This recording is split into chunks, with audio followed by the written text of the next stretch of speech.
Fala aí, pessoal. Hoje a gente vai começar uma aulinha de genética molecular.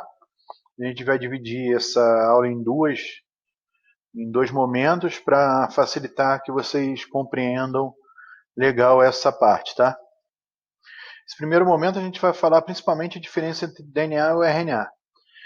Ambos eles são ácidos nucleicos, só que eles têm uma diferença na estrutura e na função, tá? O DNA, o que ele é? O DNA, na verdade, é um mega projeto da vida de vocês, entendeu? Então, quer dizer, qualquer organismo vivo ele tem um projeto que vai fazer com que aquela célula que foi o resultado da reprodução se desenvolva no organismo inteiro, né? No nosso caso, aquele zigotozinho vai virar o que nós somos hoje. Tem todas as características do DNA, tanto que se você pegar o DNA, você consegue fazer um clone daquele organismo. Mas se você tem um projeto, a gente precisa um maquinário, né, uma estrutura que faça esse projeto ser executado, esse projeto virar alguma coisa. No caso, a gente tem o RNA. O RNA ele atua na expressão do DNA, quer dizer, fazendo as proteínas, né? Transformando efetivamente o DNA em alguma coisa, no ser vivo em específico. E também a produção dessas proteínas, elas expressam as necessidades do organismo, tá? Bom, e aí, o que são esses ácidos nucleicos? Eles são a união de um ácido fosfórico com uma pentose, que é um açúcar com cinco carbonos e as bases nitrogenadas. Bom, só para vocês terem na cabeça, a gente tem tipos de bases, que são as pirimídicas, que é a citosina, timina e uracila, que são representadas pelas primeiras letras, C, T e U. E as púricas, adenina e guanina. Essa estrutura química eu não vou abordar com vocês porque a professora Joyce vai abordar com vocês, fiquem tranquilos. Bom, os dois grupos desses compostos são o ácido desoxirribonucleico, que é o DNA, e o ácido ribonucleico, que é o RNA. Então, já tem uma diferença de composição química, tá? Onde no DNA é o ácido desoxirribonucleico, por isso que é DNA, e o RNA, ácido ribonucleico, beleza? Aqui estão as estruturas para vocês olharem. Bom, outra característica que fica clara é o seguinte: é, a, o DNA ele se apresenta em uma dupla hélice, tá? O DNA se apresenta em dupla hélice. E o RNA em uma hélice simples. Então, obviamente, as moléculas de DNA são muito maiores que a molécula de RNA, tá?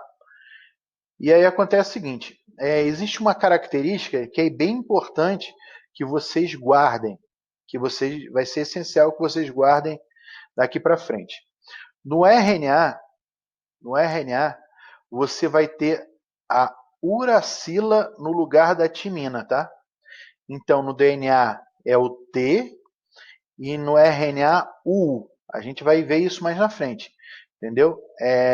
Grande parte das pegadinhas que acontecem nas provinhas está relacionado diretamente a essa troca de letra, beleza? Bom, a gente tem as duas fitas do DNA e elas são espelhadas. Então, por exemplo, você tem uma fita que é espelhada da outra fita. Então, por exemplo, se você tem G desse lado, tem C desse lado. Você tem A aqui, T. A, T. É espelhado, entendeu? Se eu for fazer uma cópia, eu automaticamente, se eu abrir essa fita, eu vou permitir fazer a cópia dos dois lados. Por isso que a gente chama que o DNA ele se autorreplica e essa é um processo semi-conservativo. Por quê? O que acontece?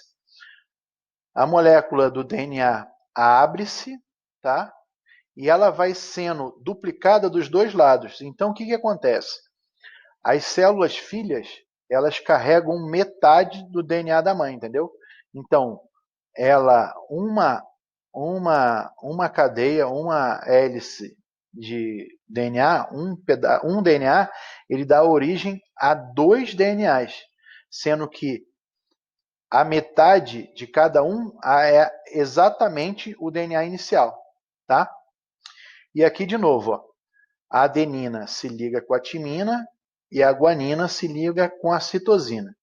Então, sempre que você tiver A aqui, você vai ter aqui, vai ter T desse lado. Toda vez que você tiver T desse lado, vai ter A desse lado.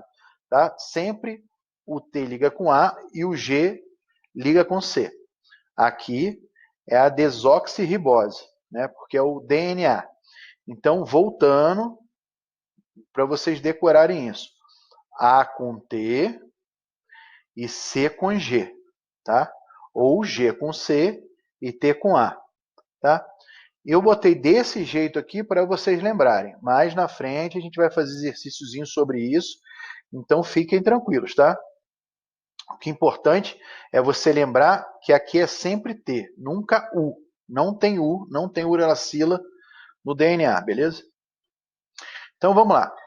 Agora já o RNA ele é dividido em 3 tipos de RNA. O RNA ele atua na produção de proteínas, quer dizer, na expressão das informações do DNA, na expressão das ordens que o projeto DNA pode te mostrar. O primeiro RNA, o RNA mensageiro, ele é responsável por tirar a informação do projeto inicial, que é o DNA, que ele vai transcrever esse trecho do DNA, ele vai pegar um trecho do DNA e ele vai transcrever no RNA mensageiro, tá? Esse RNA mensageiro vai sair do núcleo e aí o que acontece? Ele vai chegar até o RNA ribossômico ou ribossomial, que é o ribossomo que a gente aprendeu. A gente não aprendeu que ribossomo é no ribossomo que acontece a síntese de proteínas? Então, é isso que vai acontecer. Dentro do ribossomo, dentro do RNA ribossomal, o RNA mensageiro vai entrar e vai expressar o pedaço que ele copiou do DNA em uma proteína, beleza? Mas calma, que isso aqui é só a teoria. É só o comecinho, é só a introdução. Eu vou explicar isso tudo melhor na semana que vem, entendeu? Então, o RNA se divide em 3 tipos de RNA. O RNA mensageiro, que é o RNA-M, que ele é responsável por levar as informações genéticas do DNA, tá? O RNA transportador, que é o RNA que transporta os aminoácidos para se fixarem no RNA mensageiro, fazendo a cópia, né? O pedaço de aminoácido, tá? E o RNA ribossomal, ou ribossômico, que é aonde acontece efetivamente a síntese de proteína. Você precisa desses 3 RNA para produzir uma proteína. Bom, e o que a gente tem aqui? Novamente, o RNA é fita simples. No RNA não existe o T, não existe a timina. Não existe a timina. Em vez de ter a timina, você tem a uracila. Então, sempre no RNA, você vai ter A com U e C com G. Então, C com G e A com U. Ou G com C e U com A. Nunca vai ter T, tá? Sem dizer que esse é fita simples, beleza? Bom, aqui você tem uma ideia de que é a duplicação do DNA que a gente vai trabalhando com mais calma. O que acontece? Aqui é a fita mãe. Ó, a fita mãe ela vai se abrir e ela vai formar mais 2 fitas. Está vendo? O que acontece é o seguinte, ó. A fita mãe, ela foi metade da fita mãe para filha 1 e a outra metade para filha 2, para fita filha. Então, olha só. Se eu tivesse, por exemplo, essa codificação aqui, ó, lembra que lá atrás são conjuntos de letrinhas que formam esses esse código genético. Então, o que acontece? Se eu tivesse essas seis letrinhas aqui, a gente teria o seguinte: a fita complementar dessa fita seria A com T, G com C, T com A, T com A, C com G, A com T, beleza? Então eu teria uma fita dupla, essa fita e essa fita complementar. O que acontece? Quando você for formar a fita filha, essa primeira fita vai se acoplar no complementar dela, formando o DNA 1. E esse outro pedaço da fita vai se juntar com a parte complementar dele, formando o DNA 2. Então, ó, a parte escura se misturou com a parte clara, tá vendo? Meio a meio, por isso que é semiconservativo, porque a filha, parte da filha é a mãe, metade da filha é a mãe. E aqui, ó, você vê, a parte preta formou-se uma nova, ó, metade foi para cá e se formou uma nova, outra filha, e a parte branca se formou com outra parte branca, formando outra filha. Então, o que acontece? Ó, essas aqui, metade dessa foi para essa, metade foi para essa.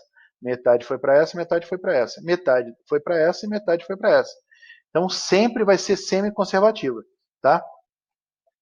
A gente chama de fita líder e fita atrasada. O que acontece é o seguinte, você tem dois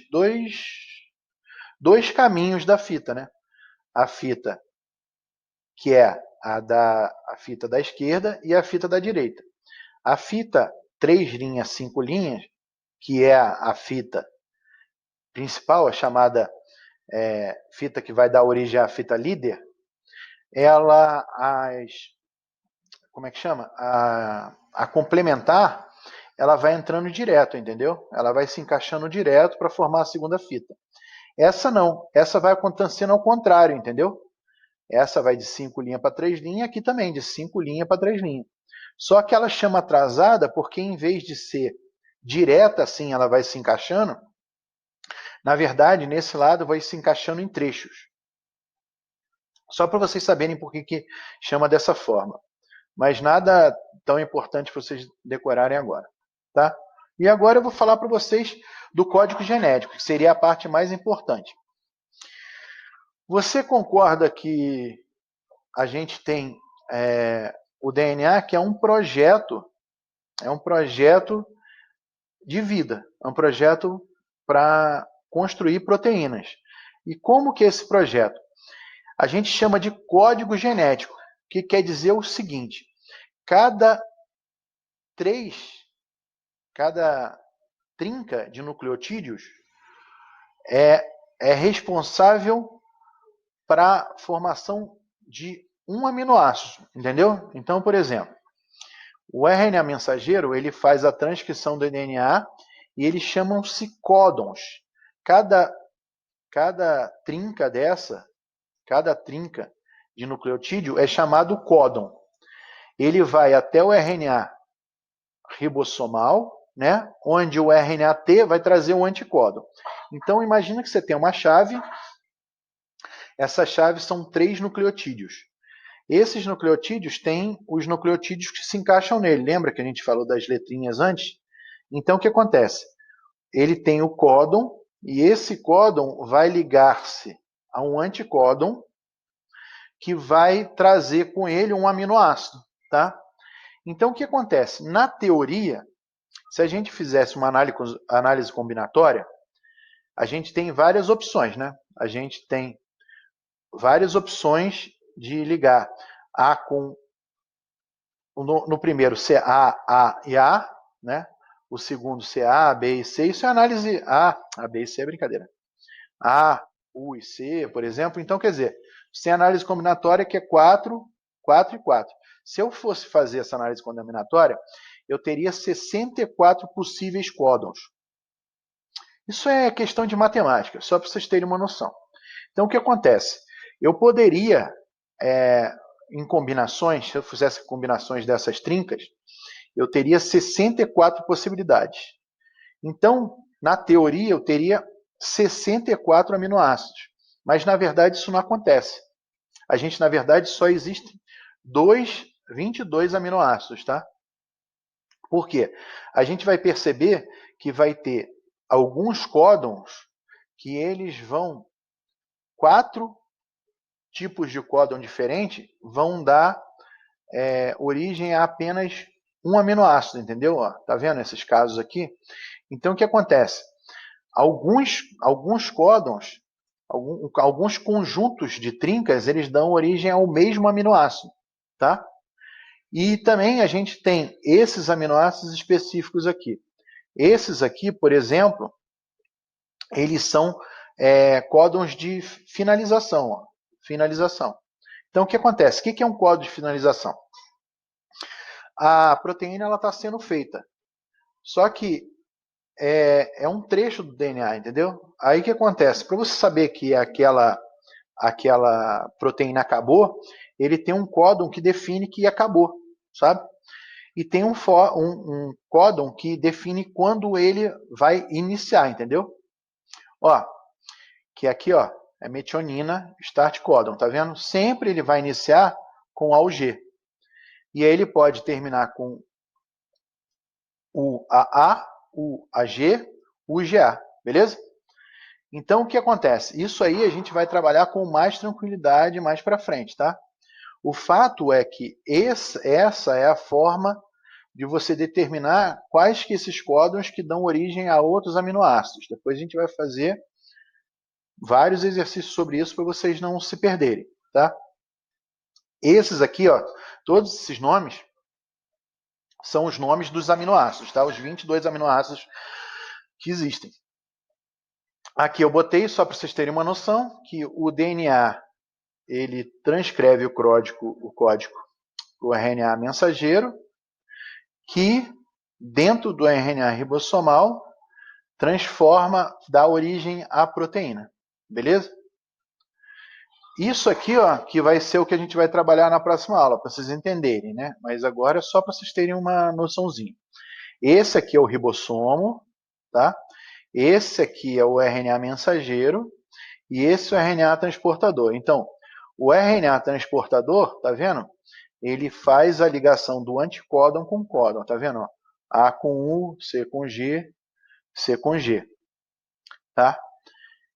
E quando ele se liga aqui, ele traz um aminoácido, sacou? Então, ó, ele vem aqui, liga-se aqui e traz esse aminoácido.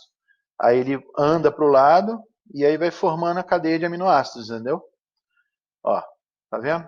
Ele vai formando uma cadeia de aminoácidos. Isso a gente vai trabalhar com calma na semana que vem. Agora eu só preciso que vocês tenham noção disso. Noção de qual a diferença entre DNA e RNA. Que o DNA ele guarda todas as informações pertinentes ao projeto da vida do ser vivo, entendeu? A partir com o DNA a gente é capaz de fazer milhões de cópias, tá?